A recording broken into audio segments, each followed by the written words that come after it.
ایک چھوٹے سے جنگل میں شیر بادشاہ حکومت کرتا تھا۔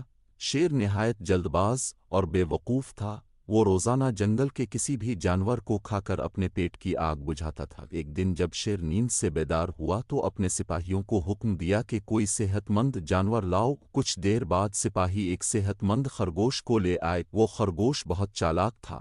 شیر جب خرگوش کو پکڑنے کے لیے آگے بڑھا تو خرگوش نہایت عاجزی سے بولا، بادشاہ سلامت!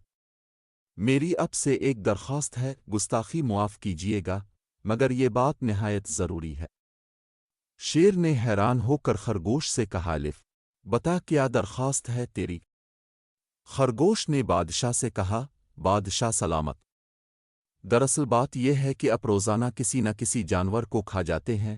ملک کی آبادی ویسے ہی بہت کم ہے، اور آپ اسی طرح جانوروں کو کھاتے رہے تو ایک دن آئے گا کہ ساری آبادی ختم ہو جائے گی، پھر اب کس کے بادشاہ رہیں گے؟ شیر یہ بات سن کر ہکا بکا رہ گیا اور بولا، تو تم بتاؤ کہ میں اب کیا کروں؟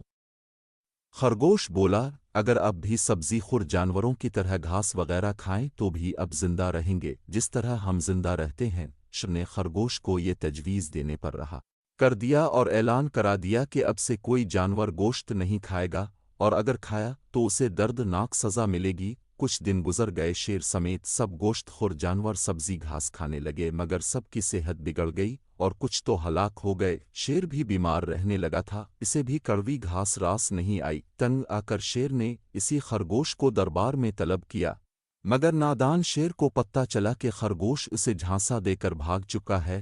شیر نے اب اس قانون کو رد کر دیا، کیونکہ وہ اب جان چکا تھا کہ سوچے سمجھے بغیر فیصلہ لینے کا کیا انجام ہوتا ہے۔